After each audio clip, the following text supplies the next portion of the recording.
7 o'clock. I'd like to call the meeting to order. I'd like to remind everyone that this meeting is being broadcast live and recorded for future use. Also, our chairperson, Mr. Hayes, is participating remotely, and all votes must be by roll call. That being said, would you please join me for the Pledge of Allegiance? I pledge allegiance to the flag of the United States of America and to the republic for which it stands, one nation, under God, indivisible, with liberty and justice for all.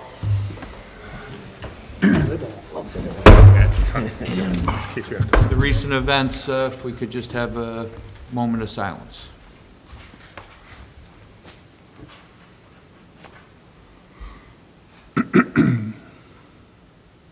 Thank you. And first up on the agenda, approval of the minutes from April 11th, 2018. I'd entertain a motion to approve. So moved. Second. Okay. All those in favor, and it must be roll call. Yes.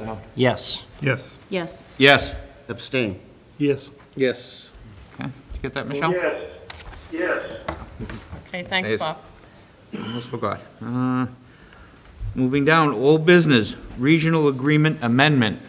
Has everyone had an opportunity to read through it? Yes. And we do have the men from Mars with us this evening. Should everyone have any questions? Are there any questions on the regional agreement amendment, or the amended agreement, I should say? I wonder if we could now maybe go through the process of what the sequence of events would be so that everyone's clear. We certainly talked about that with our committee, but I don't know if one of you folks would just want to talk about how it goes from here. If you could come to the microphone? podium, to the microphone, be very much appreciated. Thank you, Steve. I'm Steve Hemmond. I'm the Assistant Executive Director and head of our consulting group. Right now, Mac and Steve have been dealing with the Department of Education through Christine Lynch, and she's also sent it over to legal. So your agreement has been approved by them, that if you have it go to town meeting and your town meetings then approve that, you will then send into town meeting for probably 5 or 6 originals with signatures appropriate from school committee and from your towns, with the votes, certified votes from the town clerks that they put town meetings have passed it. It will then go into the department, and then the commissioner would sign it. So right now, your next step is that you're going to take a final approval, whatever you're planning to, and then the town, it's a town meeting level that they vote. One of the things to say is that when you go to town meeting, neither town can change anything. This is the document you vote on as presented. If one town wants to change something, then it can't happen. It's the document, and it has been approved by the people at the Department of Education, and normally what happened then at that point, once it's approved, then the commission would sign it. But you have to have your votes at town meeting. And the town meeting votes, by the way, are a majority vote, 50% majority vote. There's no 2/3 or anything of that. Thank you. Thank you. And I would also like to note that the agreement has been sent to the school's attorney. It's been reviewed, and it's fine with him. On that, I would entertain a motion to approve. So moved. Second. Roll call vote. Mr. Howard, we'll start with Any you. Discussion. You Oh, wanna I'm see sorry. this? Is there any discussion? I'm sorry. Mr. Howard. Chairman, I have a statement I'd like to make. Okay. I would like to thank everyone that was on the subcommittee. We had people from the town, we had boards of selectmen, we had a lot of people school committee members that participated in this committee and did a tremendous amount of work. The people from Mass Association of Regional School Committees did a tremendous amount of work, and I'd like to thank them personally.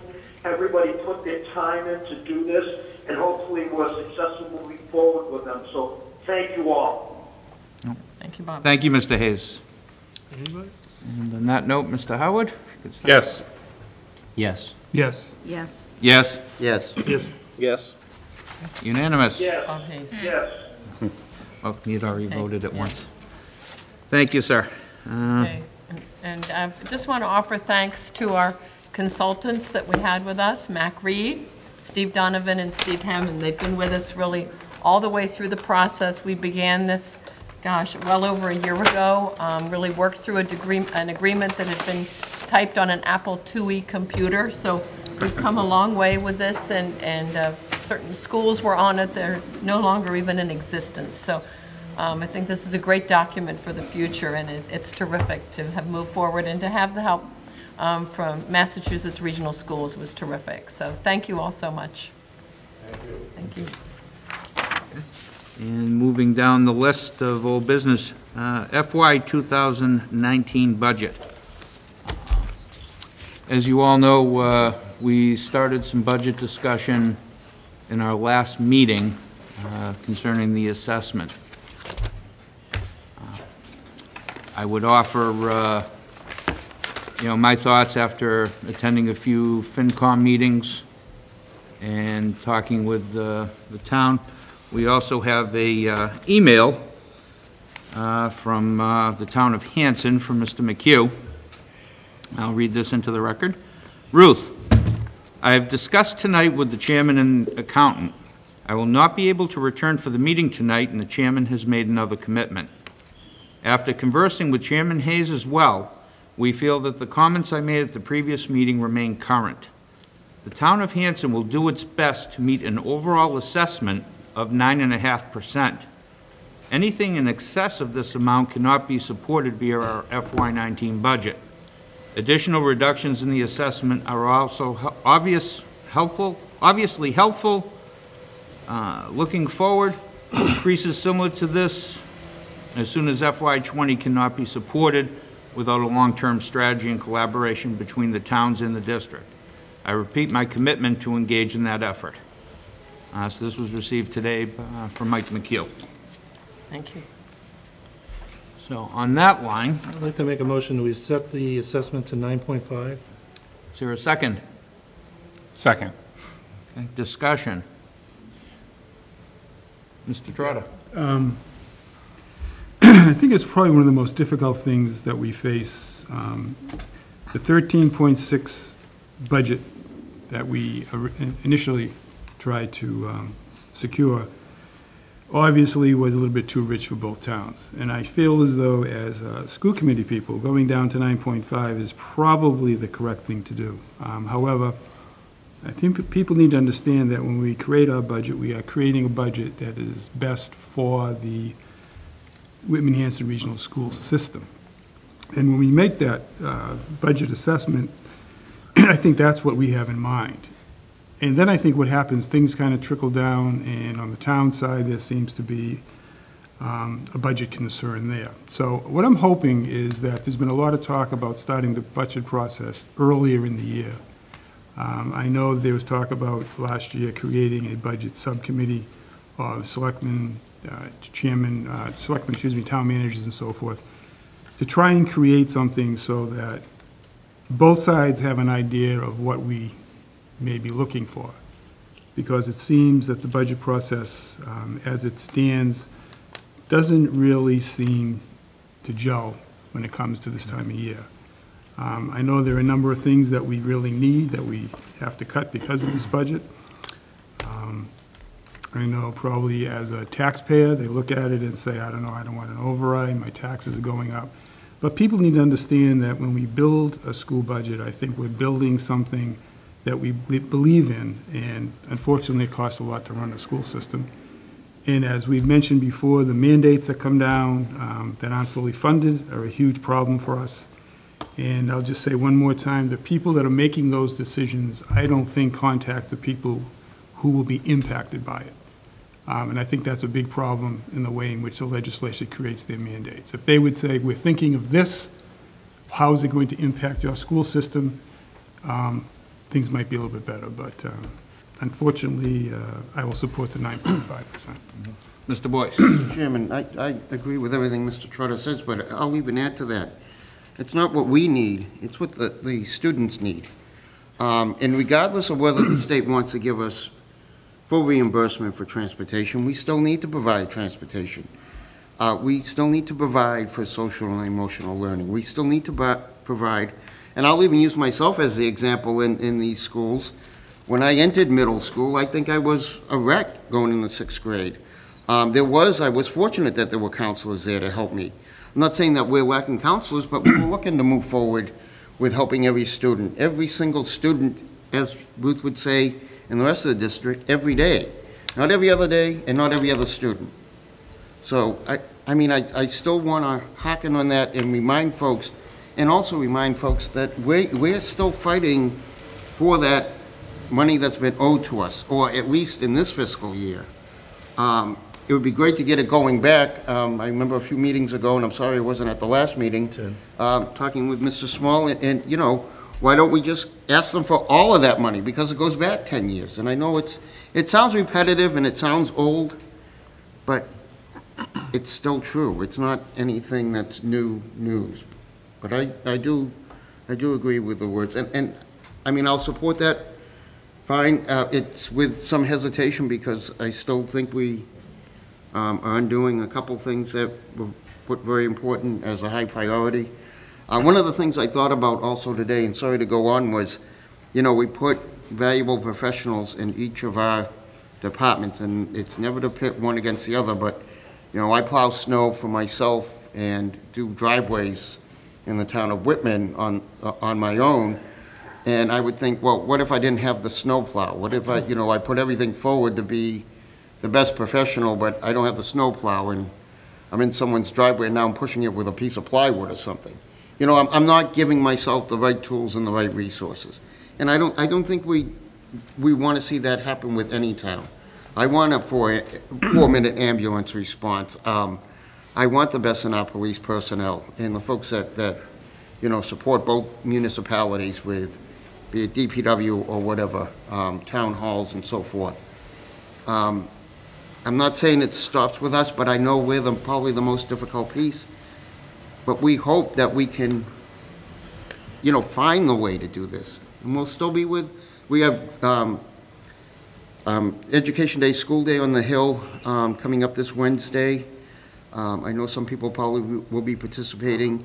There's other means. A few of us, myself and a few others, will be at the Republican State Convention on Saturday, which doesn't mean that we can't get up and bend the governor's ear a little bit. You know, there's just different things that might help. We'll just keep working at them. Thank you. Mr. Jones? Yeah. I understand the budget concern, especially in Whitman this year, but I hope that parents and taxpayers understand that we're struggling. Like, we're not, there's no new trucks, there's no new employees in this budget. We're losing this year. I mean, if not, we break even. Meanwhile, we're struggling. And this is not a step forward at 9.5%. This, in my opinion, it's a step backwards. Yeah, and you know, from my point of view, we're providing the same services that we provided this year, nothing additional, and we're eliminating a position in one of the schools that was there due to a bubble of enrollment. So we've actually gone backwards, not forwards. And perhaps, Ruth, you can elaborate, you know, what does 9.5% mean? Yeah, what it means really is what you've all said. It's level service. We had tried to add the family liaison position because of our concerns about social emotional issues at the elementary. We also wanted to add special needs liaison teachers in both of our middle schools to help, particularly with science, but also history, social studies. So those are the things we're not going to have in the budget because at the 9.5. The one adjustment, we would lose that position because our enrollment is declining, and that's true statewide. So that would not be there. The part I think that's difficult for all of us is we have, I think, a very solid strategic plan. And our plan tells us that we need no-cost full-day kindergarten. It tells us that our foreign language program is not very strong. We're just offering Spanish and not even to every middle school child at the middle school level. That's a real concern. Trying to move forward with standards-based education. We need new science programs, new math programs, new English programs. That's all going to cost money. And you know, we've had many subcommittee meetings with the towns. We've worked with everyone over the years. It's really got to be everyone coming together, all the departments saying, okay, if we're going to have good towns, it's good fire, it's good police, but it's good schools. It's not one at the expense of the other. And very challenging. And I think we also need to push at the state level. Yeah, and I'd like to make two comments, and going back to what Mr. Boyce started off with, we need to transport our children, Well, if it's mandated busing, we don't need to, we have to. We have no choice but to bus them and pay that bill, period. And they don't pay us back as the statute requires. Number two, when you look at a large portion of our funding, $25 million comes from Chapter 70 funding. But yet Chapter 70 funding is only expanding at 0.5% a year. And our budget obviously increases between 3% and 4% a year. That's right. So now the only other place we can look to increase revenues is the towns. And it's just not fair. It really isn't. But that's, you know, my take on it, myself, as I've stated many times. Mr. Howard. So I think just a general comment, and I think I sit here again disappointed, right? Just disappointed as a whole in where we're at, both within this budget process and where we are collectively within the towns. I think we've talked about it, right? So, you know, I think we've talked about this before. It really comes down to what is the communities that what do those communities look like, right? And I'm really not liking what they look like. I look at the warrant in Hanson and I see things that police needs and fire needs, and I don't think we should be saying, hey, well, we're not gonna do those so we can fund education. I don't think that that's the answer. But I sit here and know what my charge is on this committee and our charge is on this committee, and I don't like where we're ending up. So, you know, these conversations about the budget process, I think it's less about the budget process. It's more coming together as communities and figuring it out. This is what we want to look like in the future as a whole. And this is what it's going to take to finance that, right? Whether it's fire, police, highway, all of the above, and the schools. So I really hope that, you know, we get there, because I just don't think the direction we're going as Whitman and Hanson as towns is the direction that I want to go. And I think we're going to have to change that, or it's just not going to be a pretty picture as far as the And it's not only that, but it's also the sustainability. Mm-hmm. You know, you can put a Band-Aid on it and you can pay for it this year, and what do you do next year? Mm-hmm. You know, so we have to try and figure something out, and I don't know what that answer is, but. I think one thing, though, on a little bit of an upbeat note that I think gives me hope that maybe we can do what Chris is talking about, is that I put together, we do the community guide to the budget that we distribute at town meeting, and I was working on it today. And if you look at our increases in budget, beginning when I became superintendent, we even had one year where we went down 2%. Mm-hmm. We now have consistently increased the budget, and this year, hopefully the same, over 3%, and this would be the third year in a row. So at least we are now at level service. Prior to that, we just kept slipping back and slipping back. So I think the next big step, I agree, are to have the communities come together and move beyond that 3%. 3% is level service. You want a budget with a lot of the things we know our children need, you're gonna have to do 5 or 6. It's gonna be overrides, but it's gonna have to be everybody saying this is what's good for everybody, children as well as adults. Tim? Yeah, just got to throw this out there. What if 9.5 isn't voted on and we get stuck with a 5%? What's the damage that's done to the school system? At 5%, we will lose 19 positions. 19 positions. It's not really positions, it's almost like courses are going to be wiped off. Well, I mean, the class size will go haywire, and we won't be able to offer the breadth. Usually it's the arts that suffer first, and then we have large PE classes, that happens, then when user fees go up, I mean, it becomes a snowball. What we try to do is what we did during the, you know, the early part of this was we concentrated on teachers in core classrooms. That's what we would do, and the rest of it starts to go away. And that's why I wanted to bring that up, Yep. just to let folks out there know. Yep. I mean, 9.5, we're just staying at the same 9.5, bubble. we're staying about the same. We're not getting to where we're trying to restore No, language we're not arts losing. That's the and best. other things that these children actually need. But, yeah, it's going to have to be a cooperative effort. I mean, I see that happening a little bit every year. It's just, you know, we definitely have to meet with the selectmen, FinCom, a lot earlier. Towns got to get together. People are going to have to start realizing, you know, like Chris was saying, you're a parent, you're a taxpayer, but we're also, the executive boards are the biggest company we got going in the two towns. like Chris is saying, one part of us is saying, yeah, we have to go forward, but the other part's saying, yeah, we also don't want to be losing out on things and putting both towns into, constant battles, which we don't need. Mr. Hayes, I did want to make sure I give you the opportunity. Well, to quote a former school committee member, with all due respect to all of the previous speakers, I completely agree. One of the things that we have to remember is the towns of Whitman and Hanson, which I've lived in for my entire life, whether it be Whitman and Hanson, have been some of the best communities to raise children in the Commonwealth of Massachusetts.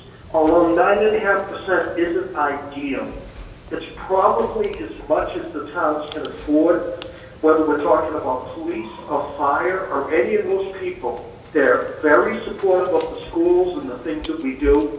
So I would support the 9.5% 100%. And I thank everyone for coming to see. Thank you. I'm just going to read off the numbers so everyone knows exactly what we're voting on. The increase to the budget is $1,924,598.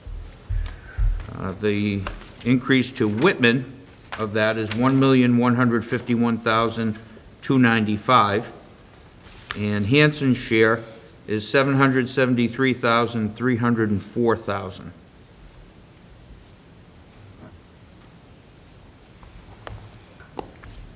And at this point, I'd like to call for the roll call vote. Yes. Yes. Reluctantly, yes. Second that reluctantly, yes. Yes. Yes. Yes. Mr. Hayes? Yes. Unanimous. Should there be anything else, I would entertain a motion to adjourn. So made. Second? All in favor? Yes. Yes. Yes. Yeah. Yes. Yes. Yes. Yes. Yes. Adjourned. Thank you. Thank you, Evan.